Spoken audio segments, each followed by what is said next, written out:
नमस्कार दोस्तों। आप में से बहुत से लोग भूत प्रेत में विश्वास करते हैं और बहुत से लोग नहीं करते हैं, पर वास्तविकता यह है कि भूत प्रेत सच में होते हैं। ये कोई कथा कहानी मात्र नहीं है। क्या आपको पता है हमारे पास 3 प्रकार का शरीर होता है।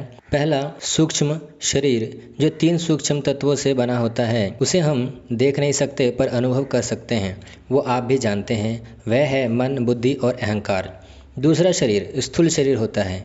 इसे हम देख सकते हैं, छू सकते हैं। यह 5 तत्वों से बना होता है, पृथ्वी, जल, अग्नि, वायु और आकाश।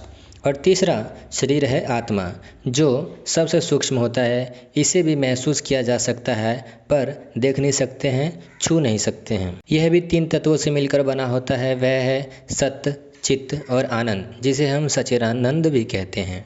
अब इन 3 शरीरों में से जिसका विनाश होता है वह है स्थूल शरीर, जो 5 तत्वों से बना होता है।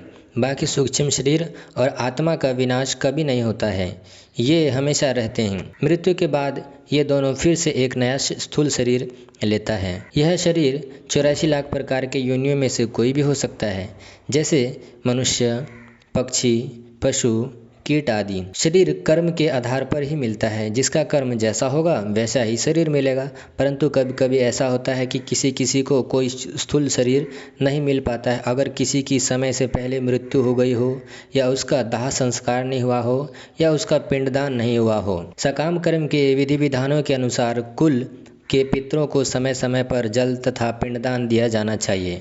यह दान विष्णु पूजा द्वारा किया जाता है, क्योंकि विष्णु को अर्पित भोजन के उच्छिष्ट भाग प्रसाद को खाने से सारे पाप कर्मों से उद्धार हो जाता है।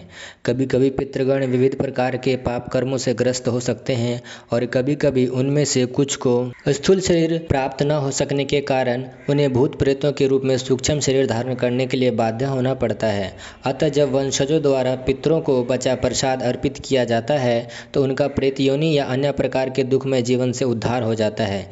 पितरों को इस तरह की सहायता पहुंचाना कुल परंपरा है, और जो लोग कृष्ण भक्ति का जीवन यापन नहीं करते उन्हें ये अनुष्ठान करने ही होते हैं। केवल भक्ति करने से ही मनुष्य सैकड़ों या हजारों पितरों को ऐसे संकटों से उबार सकता है। जो लोग कुल परंपरा या कुल धर्म का पालन नहीं करता, उनका विनाश करते हैं, वे सदैव नरक में ही वास करते हैं। इसलिए हमें कुल धर्म का पालन करना चाहिए। धन्यवाद। प्लीज़ लाइक, शेयर और सब्सक्राइब करना ना भूलें। अगर आपके मन में कोई डाउट है तो प्लीज़ कमेंट कीजिए। Thank you for watching.